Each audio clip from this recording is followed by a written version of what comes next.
Empecemos dando gracias a Dios, ¿verdad? Por la vida y por la oportunidad que tenemos de estar juntos, abrir su palabra y poder estudiarla. Decía que vamos a leer en la primera carta del apóstol Pedro, capítulo 1, del versículo 5 al 9.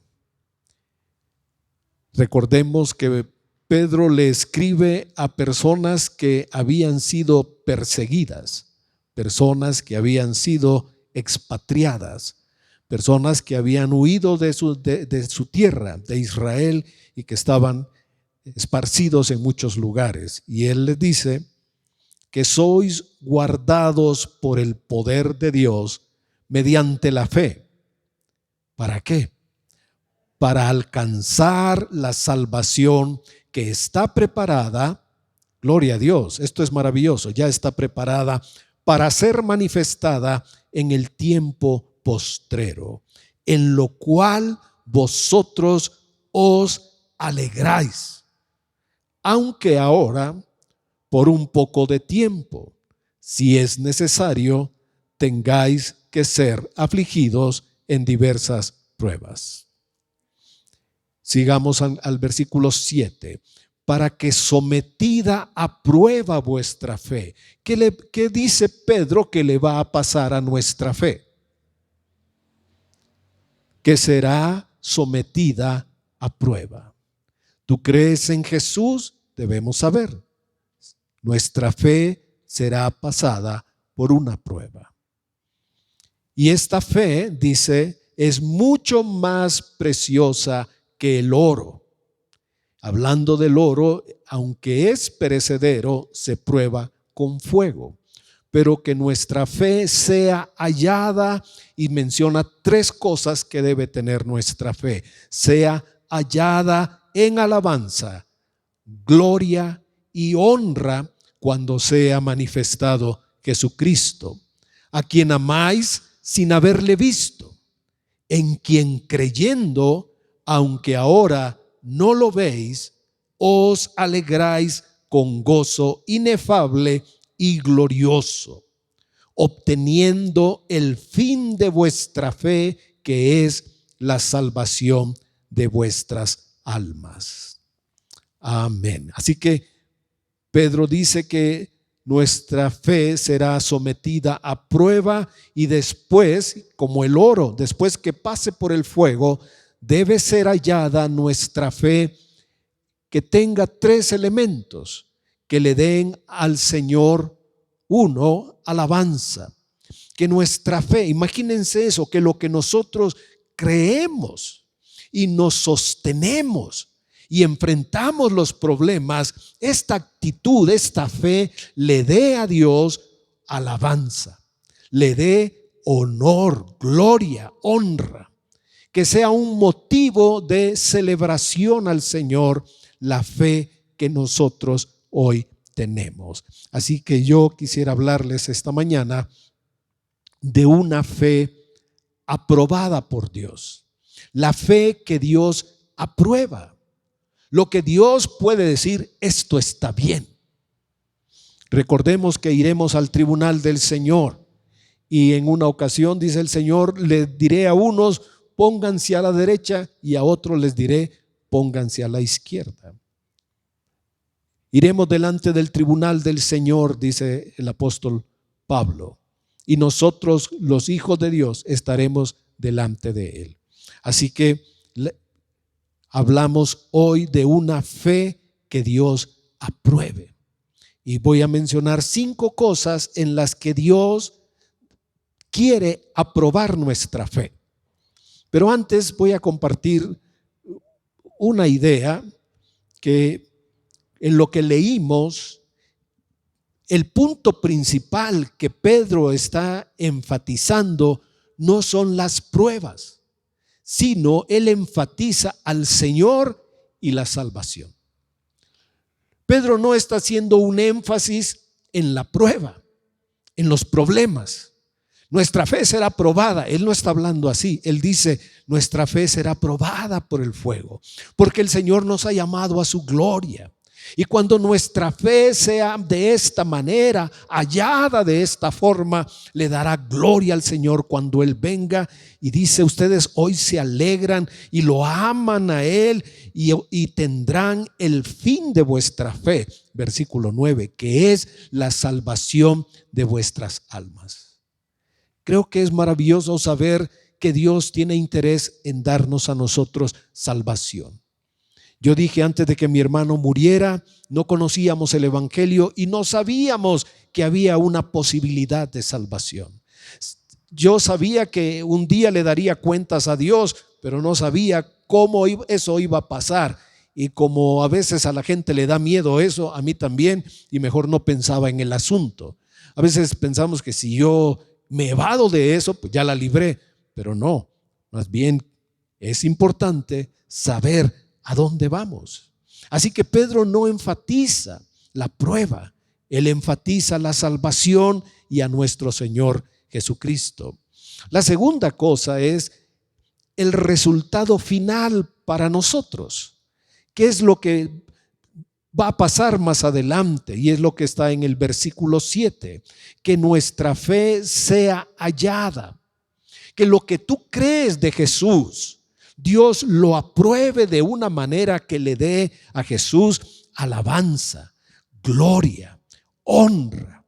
¿Cuándo? ¿Cuándo ocurrirá eso? Y dice, cuando sea manifestado nuestro Señor Jesucristo.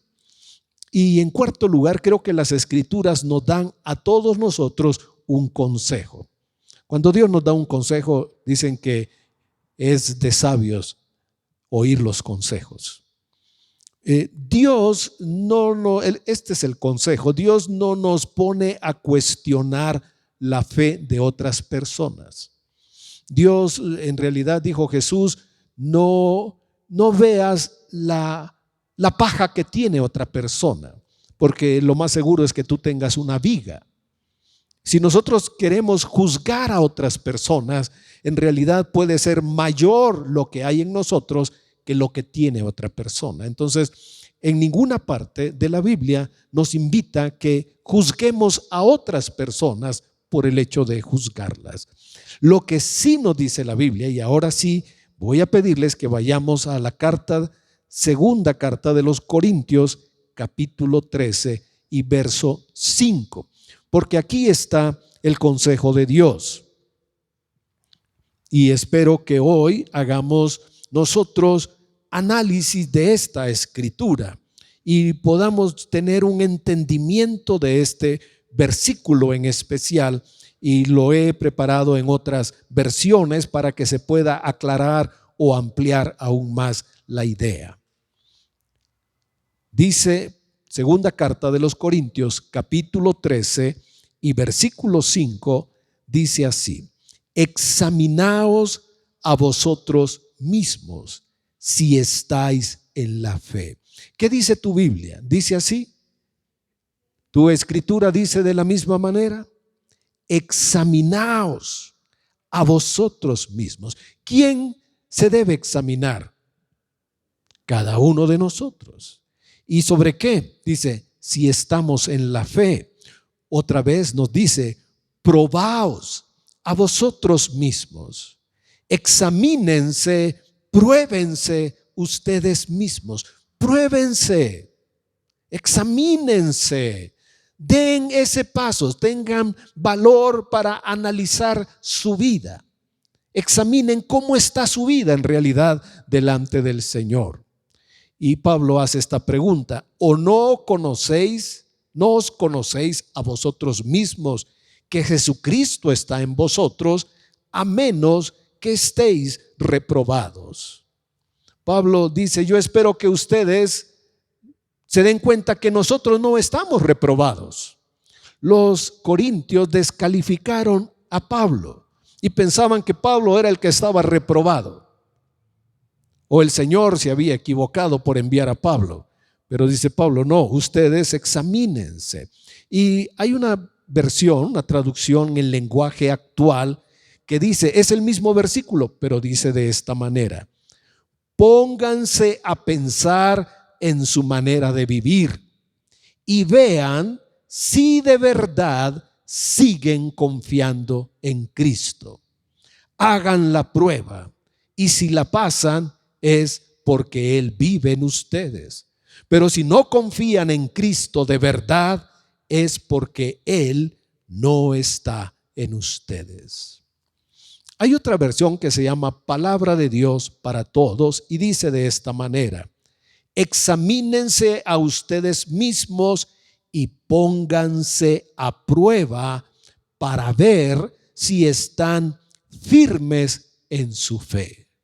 Examínense a ver si ustedes están firmes en su fe. De seguro ustedes saben que Jesucristo vive en ustedes, a menos que no pasen la prueba.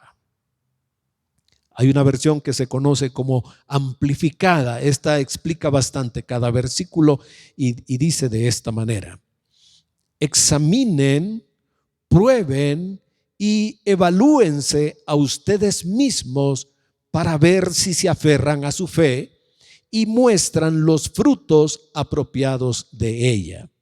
Examínense y pruébense a sí mismos, no a Cristo. Hace esta pregunta: ¿no os dais cuenta vosotros mismos y sabéis que Jesucristo está en vosotros?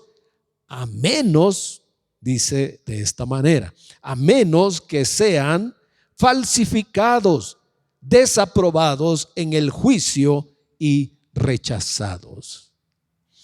Me parece muy interesante esta versión, esta forma de explicarlo. Examínense, prueben, evalúense para ver si ustedes se aferran a su fe y si muestran los frutos apropiados. Examínense y pruébense a sí mismos.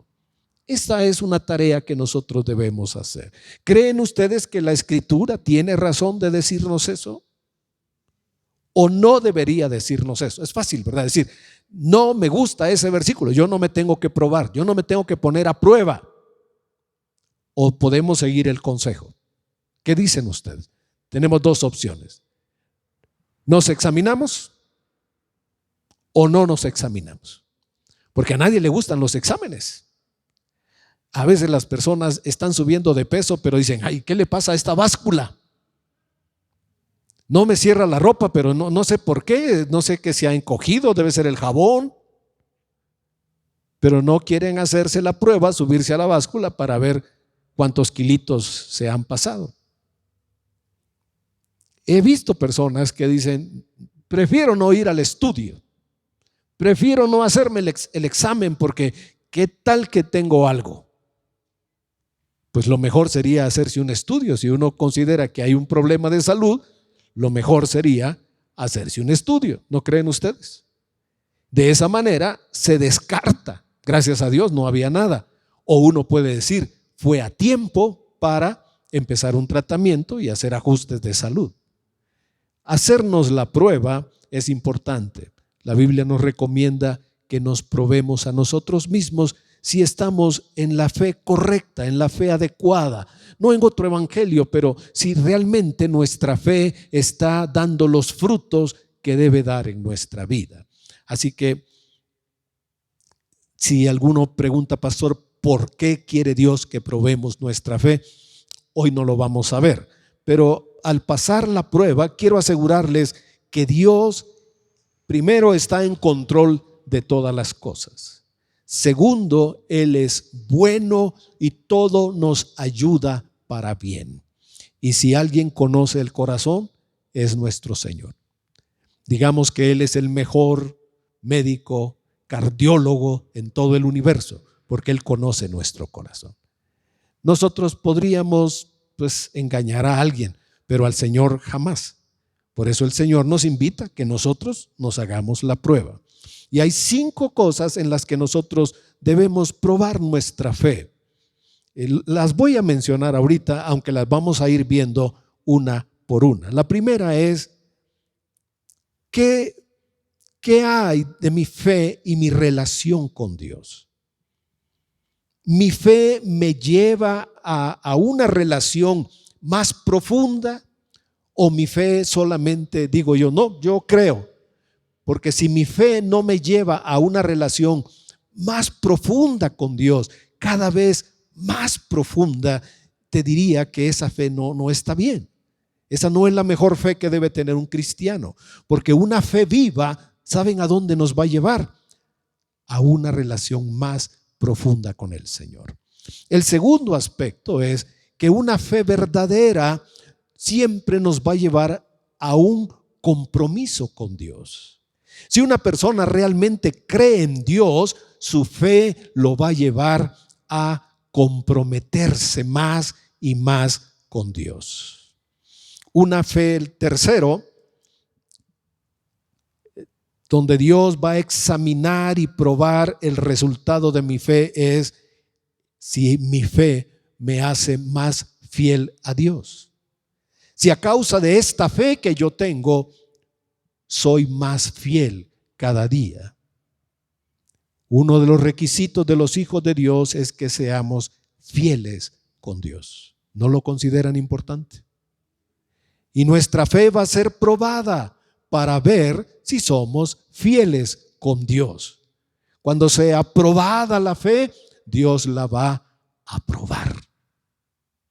Dios va a dar testimonio de que esta fe le da a Él gloria, honor y alabanza. Cuando habla en el Apocalipsis, dice: pero tú te has mantenido fiel. Conozco tu trabajo, tu paciencia, tus obras, el sufrimiento, la persecución que has sufrido, pero has sido fiel. La cuarta cosa es si mi fe me lleva a la obediencia. Algunas personas creen en Dios, pero no están dispuestos a obedecerle. Nadie va a negar a Dios, decir no, yo sí creo en Dios. Entonces, ¿por qué no le obedeces?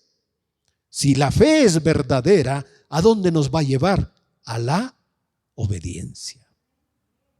Y por último, el área donde Dios nos va a probar es en la motivación de nuestra fe.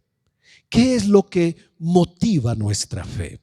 Y sobre eso vamos a empezar a estudiar estos 5 puntos.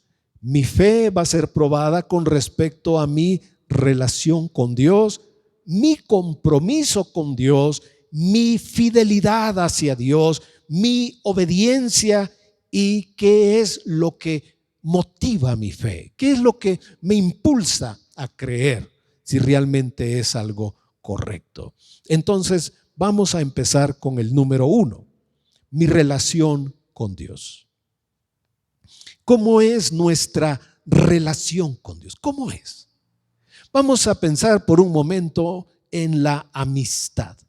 De la amistad general que nosotros tengamos, vamos a pasar a ver esta amistad o relación con Dios. Primero, me imagino que todos nosotros debemos tener por lo menos un amigo. Dicen que los buenos amigos son pocos. Pero cuando encuentras a alguien, podríamos pensar, bueno, ¿ustedes son enemigos o son amigos? Esta persona es un vecino que siempre molesta, siempre nos causa problemas. ¿Será un amigo o prácticamente un enemigo? Tal vez para nosotros no sea enemigo, pero él piense que nosotros somos sus enemigos. O solamente tenemos personas que son conocidas. Los vecinos donde uno vive son personas que uno conoce, ¿verdad? Pero tal vez no somos amigos.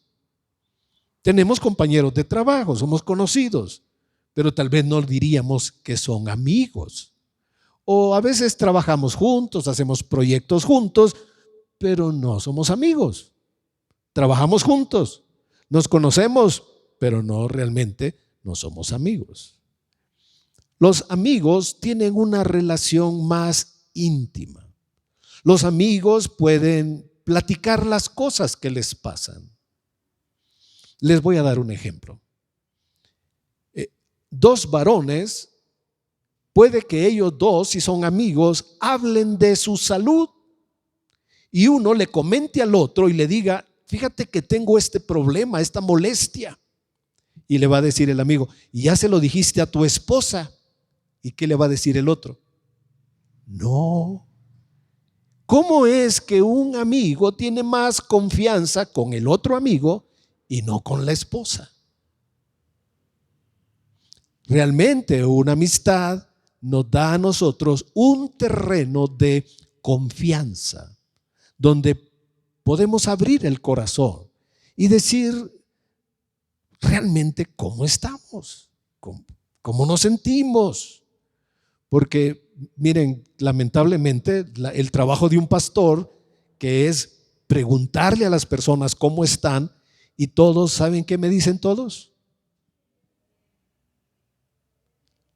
Todos están bien. Y uno puede decir, gloria a Dios, qué rebaño tan hermoso, todos están bien. Pero nadie dice, pastor, he tenido problemas, he tenido dificultades, tengo un problema con un hijo, con una hija, tengo un problema grave en el trabajo, en mi familia tenemos una situación bien difícil, estamos peleados entre la familia. Pero no, casi todos decimos, estamos bien, estoy bien.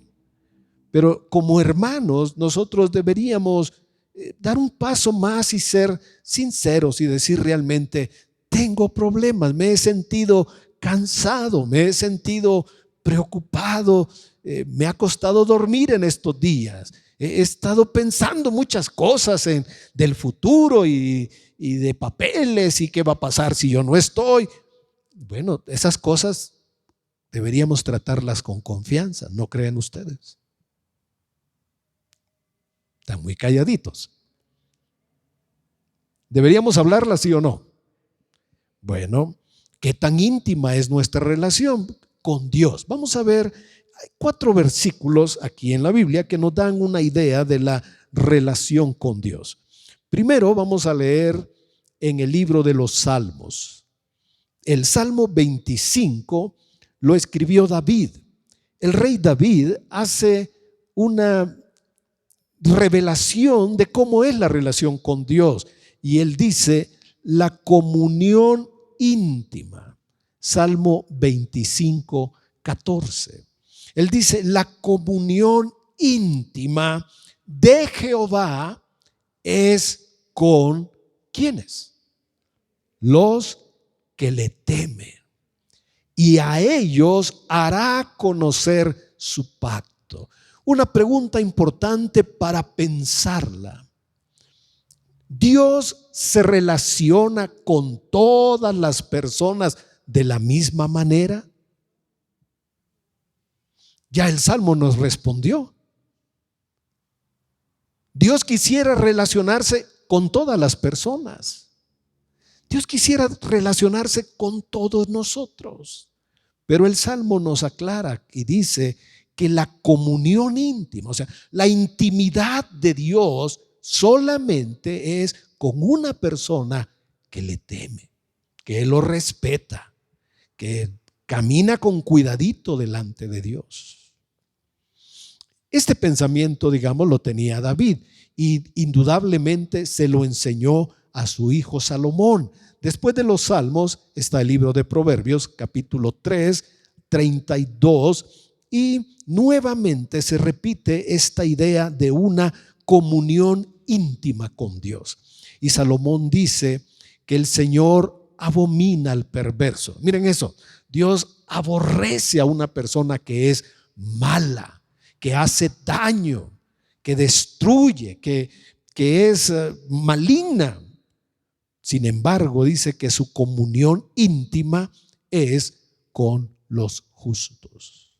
O sea, hay un nivel de relación de parte de Dios donde Dios se relaciona íntimamente solamente con pocas personas. Y nos especifica los que le temen, los justos.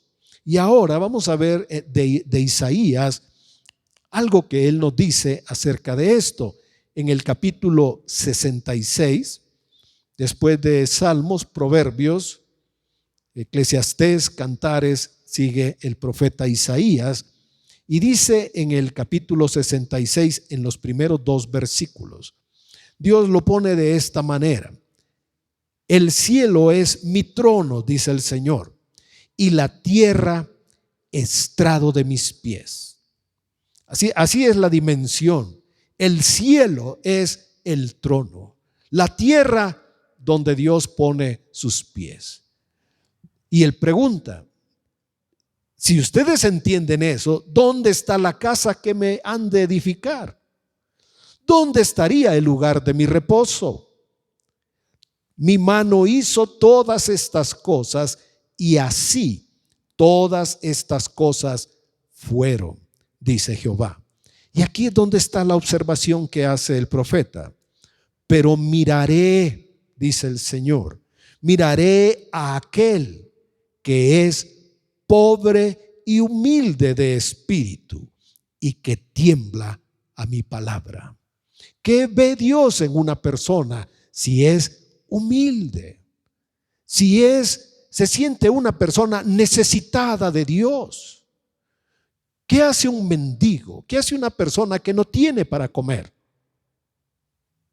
¿Qué hace? Suplica. Quizá tenga mucho orgullo, pero si no ha comido en 2 o 3 días, ¿qué va a hacer? Su orgullo se va a doblegar, va a pedir, va a suplicar, va a rogar. ¿Por qué nosotros no oramos? Porque no somos pobres de espíritu. Porque no nos interesa la comunión con Dios. Una persona que no ora es porque le está diciendo a Dios, no me interesa, mira, mejor de lejitos, tú allá y yo acá. Yo recuerdo cuando empecé a ir a la iglesia y no quería cambiar. Y yo oía que las personas oraban y decían, Padre nuestro, y oraban. Y luego terminaban y decían, y que se haga tu voluntad. Entonces, algún momento me dijeron, pues ora tú, y yo pues tenía que orar. Pero cuando oraba no decía Padre, no, porque yo decía, eso es hablarle directamente. Mejor yo decía Dios. Y cuando terminaba mi oración, yo no decía hágase tu voluntad. Yo decía, bueno, en el nombre de Jesús, punto. Tenía miedo de decirle a Dios, hágase tu voluntad, porque yo pensaba que si yo le decía a Dios, hágase tu voluntad, Dios me la iba a tomar en serio y quién sabe qué me haría. Aquí dice Dios, miraré al que es pobre. ¿Qué hace una persona pobre? Ruega, suplica, pide, no tiene vergüenza, no tiene ningún reparo en decir, Dios, ayúdame, te necesito, dame sabiduría, ábreme un camino, guíame, dame entendimiento de lo que debo hacer, cambia mi vida. Porque es lo que dice el Señor, miren, yo estoy tan lejos de ustedes. Si el cielo es el trono, si la tierra es donde Él pone los pies, dice Dios, ¿qué casa me van a hacer ustedes? ¿Qué casa me pueden hacer a mí? ¿Qué lugar de reposo me van a hacer a mí? Sin embargo, Dios les dijo, construyan una casa donde yo voy a poner mi nombre. Y cuando oramos, ¿qué decimos? Padre nuestro que estás en el cielo, porque Dios está realmente en los cielos, porque allá está su trono donde Él está sentado. ¿Qué es la tierra? Donde Él pone los pies. Sin embargo, Dios pone su atención en aquel que es pobre y humilde de espíritu. ¿Y qué otra cosa? ¿Qué dice? Que tiembla a mi palabra, que respeta la palabra, que le tiene reverencia, respeto, que toma la palabra de Dios como debe ser, como una palabra de Dios. Por eso yo les he dicho, no me agrada las personas que hacen bromas y chistes con la Biblia. No considero que eso sea correcto. Y cuando yo lo he dicho, entonces, si son personas que lo están hablando, me aparto. Y yo claramente les digo, no importa quién sean, yo les digo, no me gustan los chistes de la Biblia, no, es que está buenísimo. No me gustan, con permiso, mejor me aparto. No quiero participar de algo porque no soy la mejor persona, pero quiero respetar la palabra de Dios. Y creo que eso todos nosotros debemos aprenderlo, tenerle respeto a esta palabra. ¿Amén? Ahora vamos a ver, ya vimos que hay una comunión con Dios que David y Salomón la llamaron íntima. El profeta habla de una persona que tiembla, que necesita a Dios. Pero ahora vamos a ver, solo para comparar, a los falsos profetas. Vivimos un tiempo, hermanos, donde hay mucha falsedad, mucho engaño. Y en los últimos mensajes del Señor, Él nos advirtió, Él dice que no los engañen, que nadie los engañe, y lo enfatiza varias veces. El profeta Jeremías, después de Isaías estaba Jeremías, dice en el capítulo 23, está mencionando una situación donde él en el versículo 16 y 17 dice de esta manera: así ha dicho Jehová de los ejércitos, no escuchéis las palabras de los profetas que os profetizan. Os alimentan con vanas esperanzas. Hablan una visión de su propio corazón, no de la boca de Jehová. Pongan atención a estas palabras. Dicen atrevidamente a los que me irritan: Jehová dijo, paz tendréis. Y a cualquiera que anda tras la obstinación de su corazón, le dicen: no vendrá mal sobre vosotros. No te preocupes, no va a pasar nada. No tienes que cambiar. Sigue tu vida igual. No hagas cambios en tu vida. Tú sigue la vida, goza la vida, vive la vida. Y dice en el verso 18, miren, aquí es cuando Dios hace preguntas. No es porque Él no sepa, sino porque Él quiere que nosotros pensemos, que nosotros analicemos las cosas. Y dice el verso 18: ¿quién estuvo en el secreto de Jehová y vio y oyó su palabra? ¿Quién estuvo atento a su palabra y la oyó? Dios hace como una aclaración en el versículo 21. Primero dijo, miren, no los escuchen. En el versículo 21 da una razón. Dice Dios, no los envié. Yo no envié a aquellos profetas. Sin embargo, ¿qué? Ellos corrían. Dice Dios, yo no les hablé. Pero ellos, ¿qué? Profetizaban. Y el versículo 22, aquí está una advertencia de Dios. Si ellos hubieran estado, ¿dónde? ¿Dónde? En mi secreto, en comunión, en relación íntima con Dios, tres cosas hubieran pasado. Habrían tenido una palabra de Dios para hacer oír mis palabras a mi pueblo. Lo habrían hecho volver de su mal camino y de la maldad de sus obras. Quiere decir que si estas personas realmente hubieran estado con Dios, hubieran oído una palabra de Dios, hubieran dado frutos agradables para el Señor. Ahora, quiero invitarles, hermanos. Aquí Dios solamente está diciendo, no los escuches. Les están dando vanas esperanzas. Miren, si nosotros estuviéramos mal y alguien nos habla y nos dice, te va a ir bien, todo va a estar bien, ¿será de Dios eso? Inmediatamente nos deberíamos dar cuenta, no puede ser de Dios. Porque si realmente fuera de Dios, Dios me diría otra cosa, me diría, arrepiéntete, deja eso, apártate de esto, busca este camino, deja esto. Entonces, vamos a ver las consecuencias de haber escuchado a los falsos profetas. Y esto lo vamos a ver en el capítulo 25, en el versículo 3. Es muy importante este versículo porque nos da una información. Nos dice que Jeremías por 23 años Dice el verso 3: ha venido a mí palabra de Jehová, y os he hablado desde temprano y sin cesar, pero no oísteis. Piensen un momento en esto. El profeta estuvo hablándole al pueblo 23 años. ¿Pero qué pasó? No lo quisieron oír. Jeremías hablaba y hablaba, pero ellos no escuchaban. ¿A quién estaban escuchando? A los falsos profetas. Ellos resistieron las palabras del Señor. Estos falsos profetas, ya no le crean a Jeremías.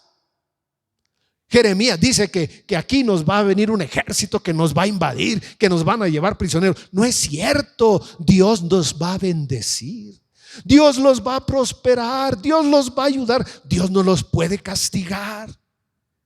A ver, dice, ¿no está aquí el templo del Señor? ¿A poco creen ustedes que Dios va a permitir que su templo sea destruido?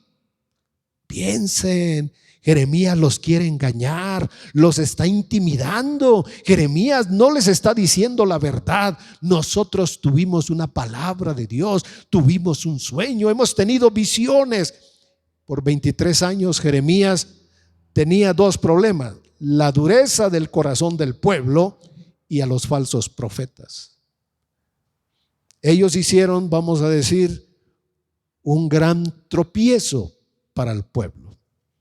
Y ellos, estos falsos profetas, contribuyeron a que la palabra de Jeremías un día viniera y les dijera: dice el Señor que van a ir 70 años al cautiverio, y que el templo va a ser destruido, y que esta ciudad va a ser quemada. En aquel entonces, una de las cosas que ellos hacían era unas reuniones secretas en la noche. Se subían al techo y ahí quemaban incienso a las estrellas. Ahí hacían sus reuniones adorando a otros dioses. En el día estaban bien, pero en la noche hacían reuniones en los techos. Y dice: esos techos serán quemados, serán destruidos. Donde ustedes invocaron otros dioses, adoraron otros dioses, todo eso va a ser destruido.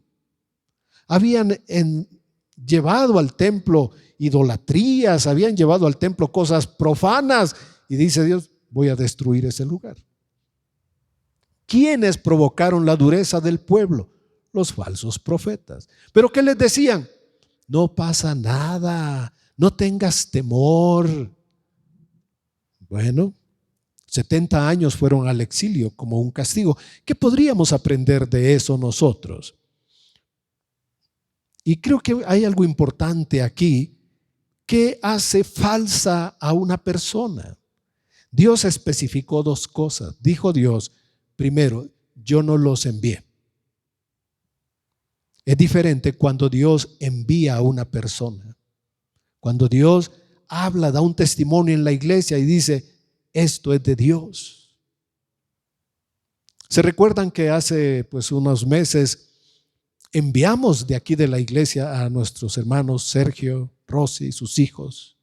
Ellos tenían un proyecto, ellos estuvieron orando y me pidieron orar sobre eso, y estuvimos orando un tiempo que se abrieran las puertas. Era un anhelo que habían tenido por años, pero ellos esperaron el tiempo del Señor. Cuando llegó el momento, se abrieron todas las puertas. Hoy están en Canadá establecidos con toda la disposición para servir al Señor.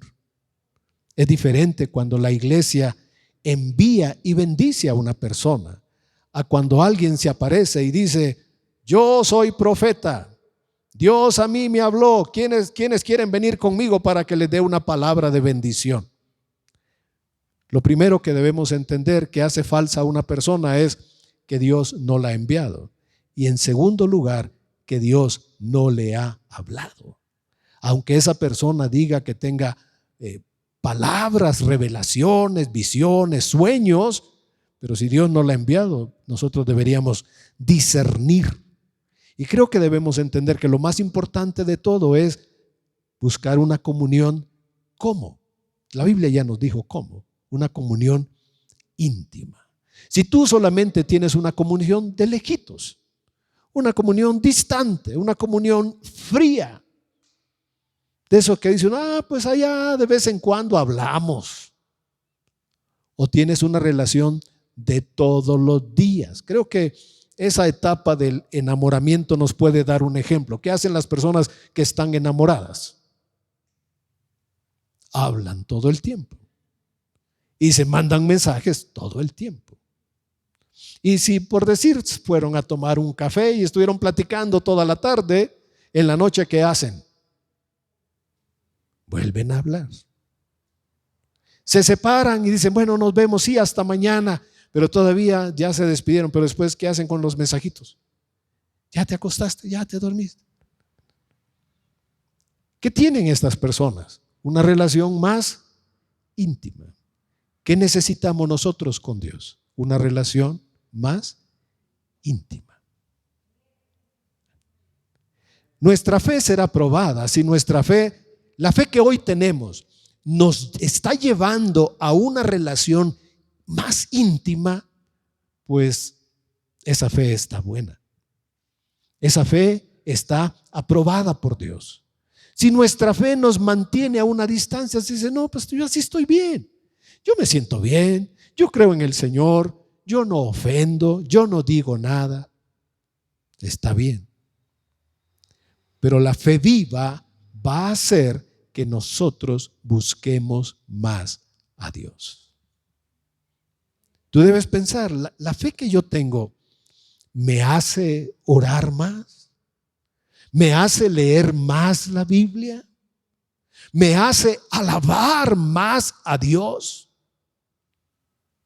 Abraham no tenía libros, literatura, un grupo de oración, un grupo de apoyo. Él no tenía una iglesia, él no tenía estudios bíblicos, no había un libro, algo que él leyera, un salmo para inspirarlo a buscar a Dios. Sin embargo, el libro de Romanos nos dice que Abraham se fortaleció en fe. ¿Cómo? Dándole gloria a Dios. Tú quieres que tu fe sea fuerte, firme. Aprende a darle gloria a Dios. Tu fe te tiene que llevar, impulsar, motivar, empujar, lo que sea, hacia Dios. Tu fe te debe hacer correr hacia Dios, porque si nuestra fe es pasiva, indiferente, no nos motiva, no nos impulsa a buscar a Dios, no es una buena fe. No sé si me explico. Hermanos, me estoy explicando. O estoy, en lugar de aclarar la idea, la estoy entorpeciendo, enturbiando. Mi fe va a ser probada. La fe que yo tengo una fe sana, me debería impulsar a buscar más de Dios, a tener una relación más íntima, más profunda con Él. No tenerlo a Dios como cosa del domingo. O en caso de emergencia, si hay problemas, entonces sí busco a Dios, pero si no, continúo con mi vida. Y puede ser que esa fe no es mala, pero si no me está impulsando a buscar a Dios, no es la mejor fe. Porque una buena fe me va a impulsar a tener una relación más íntima con el Señor. Pienso, o tal vez se tenía que decir, y ya se dijo. La segunda cosa que quiero empezar a comentar con ustedes es si mi fe me ha llevado o me está llevando a un compromiso mayor con el Señor. La fe nos compromete. Si tenemos realmente fe, la fe nos compromete. Y deberíamos entonces, como dijo Pablo, analizar mi compromiso con Dios. ¿Qué tan comprometido estoy con Dios? ¿Qué tan comprometidos estamos nosotros con Dios?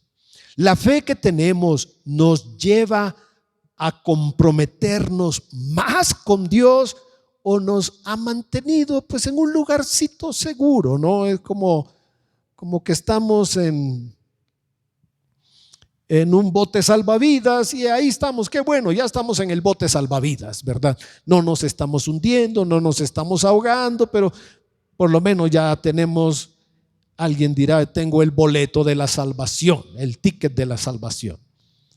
La palabra compromiso es una palabra muy, muy interesante. Dice en el diccionario, podríamos encontrar algo como esta definición: compromiso es una responsabilidad, una obligación, pero viene del latín, que significa un acuerdo, algo en lo que uno se pone de acuerdo y uno se compromete. ¿Cómo se compromete? Con una promesa. Compromiso da la idea de con promesa. Yo me comprometo, yo prometo, yo hablo. Miren cómo son las cosas. Cuando hablamos del Señor, la Biblia dice que debemos confesar con nuestros labios a Jesús. Y la gente puede decir, yo creo en Jesús. Bueno, yo fui a la iglesia así de jovencito y no quería nada con el Señor. Entonces yo no podía confesar que Jesús era mi Señor. ¿Crees en Jesús? Yo decía, sí, yo creo en Jesús. Pero si alguien se quiere comprometer con Jesús, yo miraba para todos lados, miraba el suelo, miraba a un lado, miraba para arriba, miraba para abajo, para todos lados. Pero yo no miraba al predicador. Cuando él decía, ¿alguien se quiere comprometer con Jesús? Y yo me hacía pato, me hacía el tonto, que no era conmigo, porque no me quería comprometer con Jesús. Hasta que Dios tocó mi corazón. Y entonces tuve que decir, sí, Señor, quiero hacer tu voluntad. Entonces sí me comprometí. Y era joven. Y entonces dije, quiero servir a Dios. Tenía pendiente un plan de vida y un plan de estudio y un sueño. Quería ser médico. Quería estudiar y ayudar y servir a las personas. Y cuando el Señor realmente llenó mi corazón, yo dije, la mejor forma de servir a las personas es dando las palabras de vida eterna. Y empecé a leer que el Señor sanaba y dije, bueno, entonces creo que el Señor también puede hacer milagros.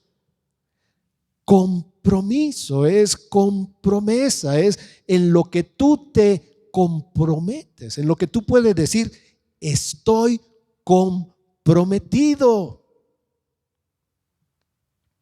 Es me obligo a cumplir. Y quisiera hacer esta pregunta: ¿cuál es mi compromiso con Dios? ¿Tengo un compromiso con Dios?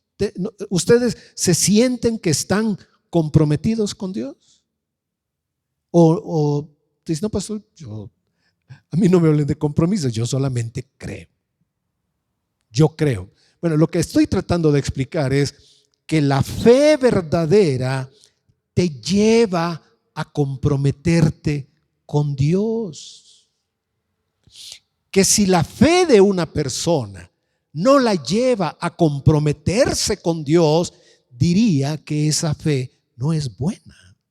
Porque la fe viva produce compromiso, un deseo de comprometernos con Dios. Y solamente voy a mencionar algunas cosas como la oración personal. Hay dos clases de oración en la Biblia, hermanos. Es bueno aclararlo. Hay una oración que es personal, es individual. Es la oración que cada uno de nosotros debe hacer. Pero hay otra oración que es corporal, es la iglesia que ora.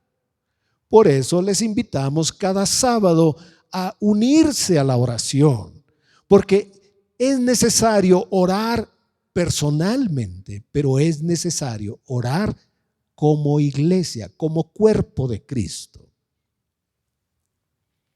La lectura de la Biblia es un compromiso para mí. Leer, estudiar la palabra de Dios es un compromiso, o es como, pues algún día lo hago, a veces estoy muy ocupado, se me olvida, luego no lo hago, luego pasa una semana, pero luego ven, o sea, no, eso no es un compromiso. Alabar a Dios será nuestro compromiso. Debe ser un compromiso para nosotros alabar a Dios. Debemos comprometernos a alabar a Dios.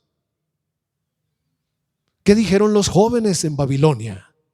Hay una estatua, están sonando los instrumentos, hay que postrarse delante de él. 3 jóvenes no lo hicieron.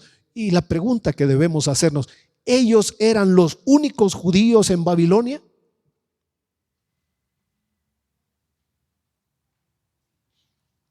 Cientos, miles de judíos habían sido llevados a Babilonia. Cuando estaban ahí, solamente 3 dijeron, no adoramos la estatua. ¿Estaban comprometidos? Ellos sí estaban comprometidos. Tal vez otras personas no están tan comprometidos como Daniel. Daniel oraba 3 veces. Él abría una ventana y se dirigía, se arrodillaba hacia Jerusalén. Y él ahí públicamente se arrodillaba. Sus enemigos pusieron una ley para impedir que él orara. Y dijeron, si alguien le pide a otro Dios, que muera. Porque sabían que Daniel oraba. Bueno, me imagino que Daniel hubiera hecho algo como esto. Sabía que lo estaban vigilando. Así que él se hubiera sentado en un sillón y hubiera dicho, aquí con mis ojitos voy a orar. Nadie va a pensar, hubiera agarrado como un libro, un pergamino y voy a hacer como que estoy leyendo, pero estoy orando para que no me vean mis enemigos. ¿Qué hizo Daniel, hermano? Abrió las ventanas, se arrodilló y siguió orando.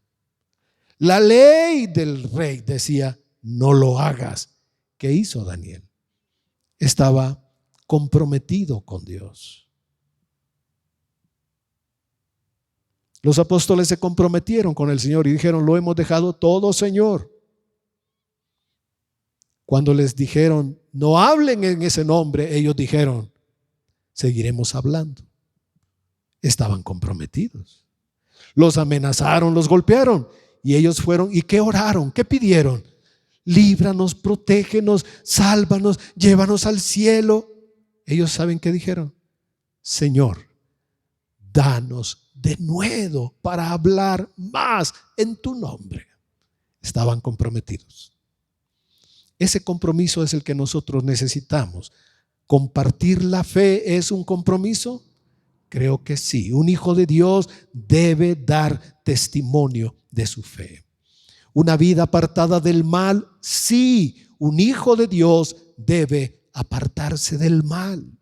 Y como decía, de aquello que le falta reverencia a la palabra de Dios, aquello que toma el nombre de Dios en vano, un hijo de Dios debe poner una línea de separación, debe desaprobar todo eso.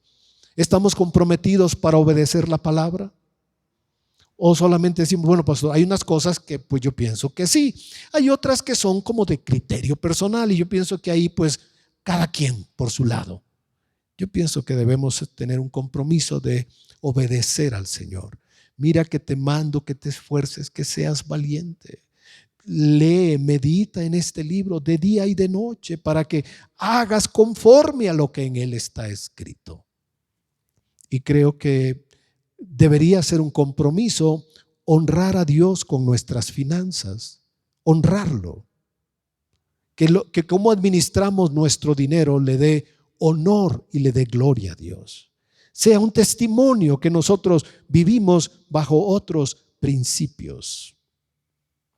Creo también que tenemos un compromiso con el cuerpo de Cristo, pero yo les quiero preguntar, bueno, si ustedes me dicen, pastor, ¿un compromiso con Dios? Sí, claro, por supuesto. Un compromiso con la iglesia. ¿Tendríamos compromiso nosotros los unos con los otros? Creo que nosotros adquirimos compromiso como iglesia local. Debemos estar comprometidos unos con otros como iglesia. Cuando venimos a este lugar, nos Bueno, primero hablamos sobre la renta y en realidad no teníamos, éramos muy pocos y no teníamos para pagar la renta. Así que hablé con varias personas y dije, ¿nos podríamos comprometer por un tiempo para dar una cantidad? Y algunos hermanos dijeron, sí, pastor. Y a la fecha aquí están. Fueron fieles y se comprometieron para hacerlo. Y recuerdo que pues nos faltaba una buena cantidad todavía y alguien dijo, no, sí, cuenten conmigo. Recuerdo que alguien dijo, sí, pastor, lo que falta yo lo pongo. Y fue la última vez que lo vimos. Así que sí hicimos un convenio, un contrato acá de rentar este lugar y no estábamos bien en las finanzas. Pero lo bueno es que Dios no depende de nuestras finanzas, sino de su infinito poder y bondad. Y Dios nos dio los recursos y a la fecha no hemos dejado de pagar este lugar, no tenemos una deuda por la renta. No van a venir un día y decir, no saben qué, váyanse porque no nos han pagado. Ha sido un milagro cómo hemos pagado durante estos meses de pandemia. Pero creo que como hijos de Dios tenemos un compromiso unos con otros. La asistencia debe ser un compromiso, pienso yo. Y la puntualidad no se diga. Cuando llevaba a mis hijos más pequeños a la escuela, pues gracias a Dios estábamos cerca de la escuela y no teníamos mucho problema para llegar a tiempo, pero llegábamos. Y me tocaba ver a veces en la fila cómo las personas en pijama se bajaban del carro y bajaban a sus hijos en pijama. No que estén malas las pijamas, pero habían unas que no eran recomendables. Y uno dice, ¿cómo las personas pueden usar esa pijama para dormir? Pero no tenían vergüenza de bajarse en pijama y los pelos todos parados para bajar a sus hijos. Puntuales a las 8, antes de las 8, porque a las 8 cerraban. Creo que 10 para las 8 cerraban. Ya no dejaban pasar. Y para la reunión de la iglesia, podemos mantener el silencio un buen tiempo, pero no estamos para eso, ¿verdad? Creo que para la reunión de la iglesia deberíamos comprometernos en ser puntuales. Ese debería ser nuestro compromiso, la puntualidad, apoyar en lo que la iglesia haga. Hicimos bazar, gracias a Dios por las personas que apoyaron. Tuvimos un tiempo en que podíamos participar de los alimentos, gracias por las personas que apoyaron con eso. Orar unos por otros, buscar formas de servirnos, apoyarnos y edificarnos debe ser un compromiso de cada uno de nosotros como miembros de la iglesia, porque estamos unidos por el Señor. Amén. Entonces, mi fe me debe llevar a comprometerme con Dios y con la iglesia local, la iglesia donde Dios nos ha puesto como sus hijos. ¿Qué dicen de eso, hermanos? ¿Será correcto pensar así? ¿Es correcto pensar de esta manera? ¿Sí tenemos compromiso o no tenemos compromiso? Bueno, yo creo que el compromiso sí existe. Lo que falta es que nuestra fe se comprometa, que nuestra fe diga, sí, Señor, yo aquí estoy, lo que tú quieras hacer, hazlo conmigo. Entonces mencionamos dos cosas, la comunión con Dios y el compromiso con Dios.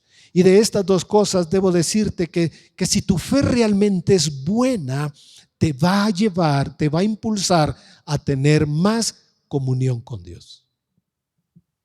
Si mi fe, lo que yo digo que creo, no me mueve, no me impulsa, debo decir que esa fe merece una revisión, merece un chequeo, merece un estudio, un análisis. Por eso dice Pablo, pruébense, examínense. Si tu fe no te impulsa a buscar a Dios, no está bien. Y si tu fe no te impulsa a comprometerte con Dios, tampoco está bien. Creo que una fe sana, una fe que Dios aprobaría, es la fe que nos impulsa, nos motiva, nos lleva a comprometernos más con el Señor. Si ustedes me dicen, pastor, mi nivel de compromiso es del 10, bueno, ¿quién soy yo para juzgar ese 10? Más bien, como dijo Pablo, ustedes pruébense a ver si sus obras o sus frutos están dando evidencia de su fe. Examínense si ustedes están dando todas las pruebas de un compromiso con Dios, de buscar una relación íntima con Dios. Ustedes examínense. No queremos poner un yugo, no queremos insinuar nada, hacer sentir mal a alguien. No me gustaría escuchar, y creo que ustedes ya saben que no me gusta que me digan, ay pastor, hoy estuvo muy fuerte la piedricación. Yo no estoy lanzando piedras, estoy tratando de enseñarte la Biblia para que tú te examines y tú te analices y tú digas, caray, ¿cómo está mi fe? Debo examinar mi fe para ver si Dios me aprueba, porque ¿de qué serviría que alguien falso nos diga, hermano, no te preocupes, todo está bien? ¿De qué serviría? Y que Dios desapruebe mi vida, que Dios desapruebe mi fe. Entonces vamos a orar. Vamos a orar. Esta palabra no es para hacer sentir mal a nadie, para traer condenación a alguien, solamente es para analizar. Como dice Pablo, pruébense, examínense si están en la fe. O como más profundizando el texto, si ustedes están tan comprometidos con Dios o deben considerar seriamente si su compromiso debe mejorar. Deben considerar, deben examinar si su fe los ha estado llevando a una relación más íntima, más profunda con el Señor. Si su fe les despierta hambre y sed de Dios. Si su fe los hace profundizar en un deseo de servir a Dios y de hacer su voluntad. Padre, queremos darte gracias en esta hora. Nos has dado la vida y nos da la oportunidad, el momento de estar juntos, el momento de abrir este libro en tu presencia y tomar las palabras de vida que puedan impulsar nuestra fe. Te damos gracias porque nos dices que nuestra fe debe ser hallada un día en alabanza, en gloria y en honra de nuestro Señor. Y queremos hacer lo necesario para que mi fe sea aprobada en tu presencia. Que tú des testimonio de mi fe. Así como dice el libro de Hebreos, que todos aquellos que se mencionan ahí alcanzaron buen testimonio por la fe, por su compromiso, por su entrega, por todo lo que hicieron haciendo tu voluntad.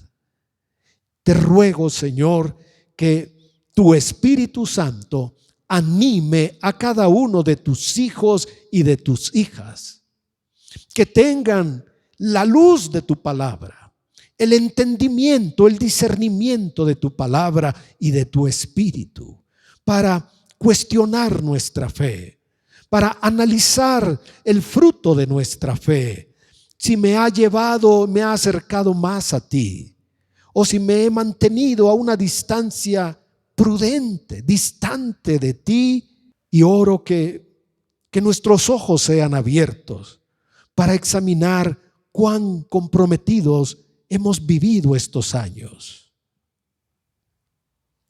Pido también que tu bendición y tu ayuda esté con cada uno, con cada persona que tenga el acceso a este mensaje, tenga convicción de tu Espíritu Santo, que tú hablas a cada uno de tus hijos para que nos preparemos.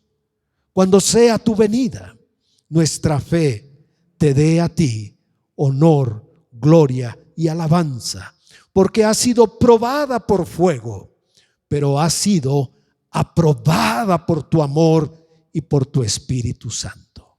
aprobada por tu palabra, porque buscamos más y más de ti y porque queremos comprometernos más.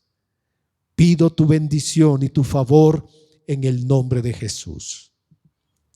Amén. Que la bendición del Señor esté en sus casas, en sus hogares.